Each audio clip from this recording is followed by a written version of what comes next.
cara, eu fui pra Portugal e quando você falou assim, ai, você gostou? Como é que foi? Minha primeira reação é sempre segurar a minha reação. Pra não murchar que nem a Thaís do Big Brother, né? Né? Porque, cara, sinceramente, assim, eu tive uma... foi um pouco decepcionante em relação a essa questão do machismo, assim. Que os caras, por mais que não tenha esse pragmatismo, né? Que é isso, eu quero pragmatismo quando eu tô afim. Óbvio. Eu não quero pragmatismo pro cara me assediar. Que aí já ninguém tá afim, né? Sim. Ninguém tá afim do cara ficar te puxando na balada. E na situação que você mencionou que o cara não queria transar com você... Eu tava super afim. Sim, e ele também demonstrava estar. Total. Né? Não é uma coisa que ela estava forçando e tava... Exatamente. Ao contrário também. Exatamente. Vamos só deixar claro, porque o pessoal aqui é muito detalhista. Não, com certeza. E aí, eu acho que, assim, eu vivi situações de machismo lá que eu não imaginava passar em Portugal. Tipo, gente, sabe aquelas coisas assim que você fala, ai, só tem relato de internet. Ou você vê e você pensa, nossa, assim, essa menina passou por isso, que triste. Ai, nunca passei por isso na minha vida. Cara, eu cheguei em Portugal de trabalhar em café e ser assediada pelo meu chefe. Tipo, de eu estar lavando louça no café, que eu trabalhava lá em Portugal, e o chefe vir e passar a mão na minha bunda enquanto eu tava lavando louça. E, gente, eu trabalhava num café que era dentro de um parque, e em volta desse parque era uma avenida.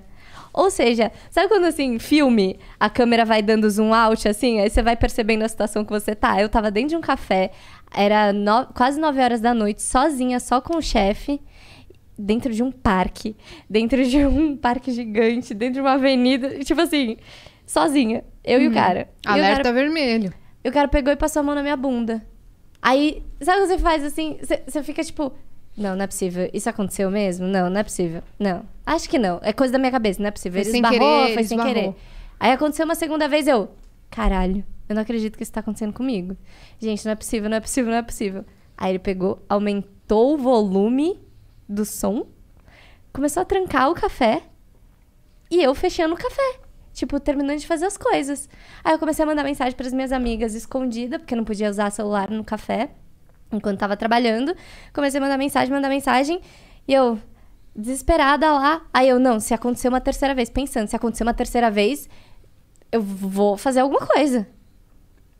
Aí, óbvio, quando acontece a terceira vez e você tá lá naquela situação, você pensa, fudeu. E eu tava... É tipo isso, gente. Repito, eu estava num café, do lado de um lago, dentro de um parque, no meio de uma avenida, assim, gigante em volta. E eu, assim... Cara, se eu fizer qualquer coisa, sei lá, esse cara pode me bater, entendeu? E aí você fica assim, em choque. E foda-se. Só desejando ir embora, né? Só desejando ir embora. Então é tipo isso, assim, eu passei por situações muito machistas lá em Portugal, que eu vivenciei lá. E que eu não desejo pra ninguém. E por conta disso, eu sempre brinco que eu amo Portugal.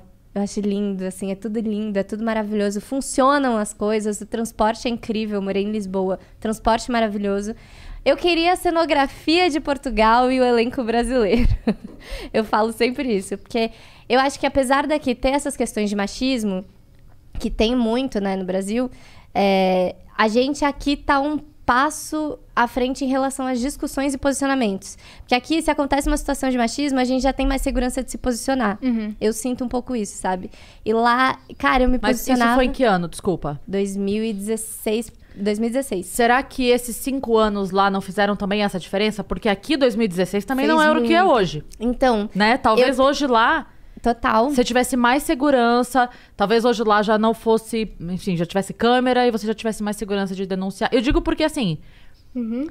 apesar... Eu sempre falo isso aqui. É claro que a gente briga, a gente reclama, mas em termos históricos, 10 anos é nada. 10 anos é um segundo. É um segundo. Em termos históricos, né? Com certeza. Mas de evolução, né? Não, em termos históricos... De evolução mesmo, assim, cultural. É porque a gente pensa assim, aqui, né? Meu grupo de amigos, minha família e tal. Mas pra isso chegar, que foi aquilo que a gente tava falando ontem, anteontem, não sei. É que a gente vive num eixo onde as coisas acontecem muito mais. A gente tá... Vocês falaram agora da Augusta. Você desce a Augusta de uma ponta a outra, você vê tudo. Diversidade total, tudo. Você né? vê todas as cores de cabelo, todas as cores de roupa, todas as possibilidades de relacionamento interpessoal, você vê em uma descida da Augusta. Exato, né? Total. Mas isso aqui, Então, o que eu fico pensando sempre, e não tô justificando, mas eu tô dizendo que muitas pessoas não têm a maldade do preconceito, mas têm a falta de inserção cultural mesmo. Sim. É só uma falta de inserção cultural. Sim. Então, em muitos mais pautas, lugares, né? Em muito mais lugares não chega. Sim, total. Né? Então, o que eu fico pensando só assim, é claro, não lembro pra quem que eu falei isso, é claro que cansa falar. Cansa Carol brigar. Biazin ontem, que ela tava falando Isso, do foi Sul. mesmo. Eu falei, eu entendo que cansa falar, mas é a única maneira, infelizmente. Não tem outra forma, porque ainda vai levar 2, 3, 4, 5 décadas para uma mudança significativa. Com certeza. Aparecer. E é isso, assim, tem muita gente que, assim, São Paulo tem muita concentração de gente, mas é um espaço relativamente pequeno se você pensar em território Brasil. Claro. Então tem muito mais gente que não convive com a Avenida, com a Rua Augusta. Claro. Né? Então é isso. Tá perdendo tempo, vai inclusive. ter que... mas às vezes a pessoa não tem... E o meu pensamento ontem pra ela, eu até falei, imagina quanta gente que vive nesses lugares e que passa por essas situações sem nem ter a consciência de que pode brigar ou que pode, entende? Que pode se posicionar, não né? pode. Então, assim, ela comentou ontem aqui que quando ela foi pra cidade dela, que é uma cidade pequena, ela falou assim, engraçado, porque eu ando aqui, eu vivo aqui e tal, e quando eu fui pra lá, eu fiquei incomodada de andar de mão dada com a minha namorada na rua. E aí eu falei pra ela, e foi um final de semana. Você imagina a pessoa que vive lá. Ou nessa, ou em algum dos outros 500 municípios. Essa pessoa não vive a vida dela. Porque ela não pode. E porque ela não tem sequer uma... sabe, não tem mais ninguém na cidade. Porque provavelmente os outros que viveriam essa mesma vida já não assumiram essa vida antes. Então pra ser a primeira, a pessoa tem que ser muito forte. E às vezes dói mais ser a primeira. A pessoa abre mão. Fala, tudo bem, vou ficar assim. Ai, não vale a pena... Vou brigar com a minha mãe, batalha, vou brigar com meu pai, né? a família vai romper comigo. É uma luta meus amigos mesmo. vão virar as costas pra mim. Porque em determinado momento isso vai acontecer, infelizmente. A gente tem... Mas isso que você falou é muito verdadeiro, porque o que eu vivi em Portugal é que, por exemplo, aqui no Brasil eu tava com um coletivo feminista, a gente tinha acabado de fundar o coletivo, acabado não, era de final de 2013 para 2014 a gente fundou o coletivo feminista na USP, né? Caraca. Na ECA, na Escola de Comunicações e Artes, que é onde eu fiz faculdade. Ah, você fez artes cênicas. Eu fiz artes cênicas na Formada ECA. na USP, né? Sim. E aí... Como que chama? CAC. CAC, isso, CAC. já ouvi falar. Exatamente, maravilhoso. Inclusive, saudades. Às vezes, depende do momento da faculdade, eu sinto saudade. Você gosta de Portugal?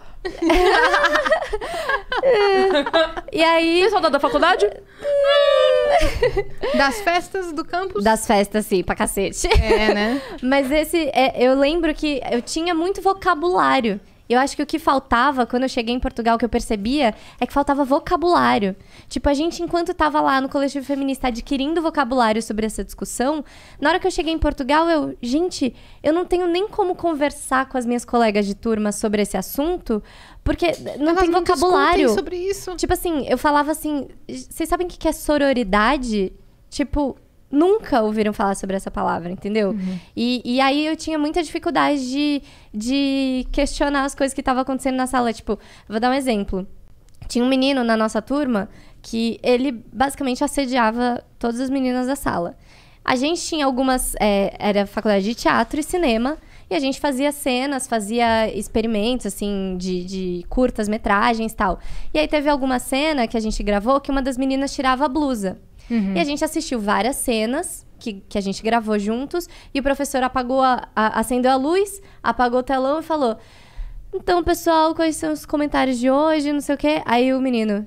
eu acho que os peitos mais bonitos de hoje foram os da Maria. Que bosta.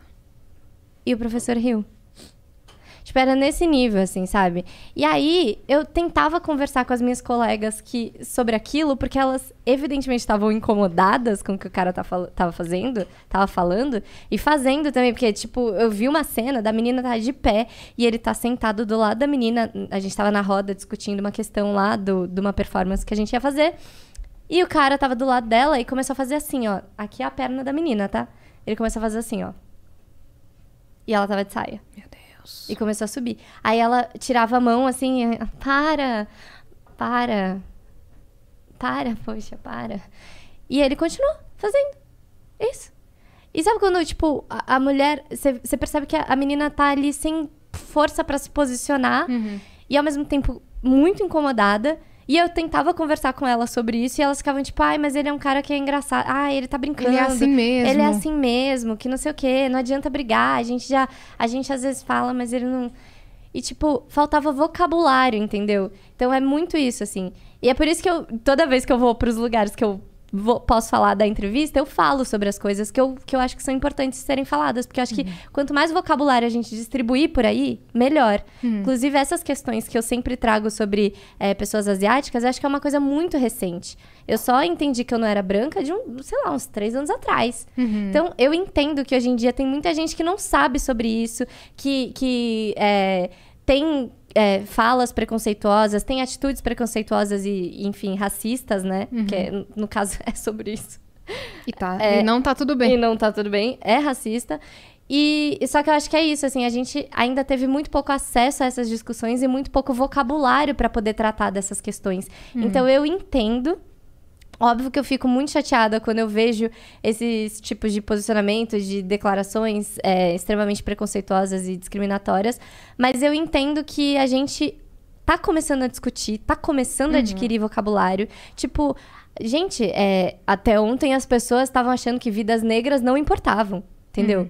Como é que eu, hoje, vou achar que de um dia do dia pra noite as pessoas vão entender o que é pessoas asiáticas brasileiras, entendeu? Eu entendo que eu tenho que ter paciência, sabe? Sim. Mas é isso, é adquirir vocabulários aos poucos, né?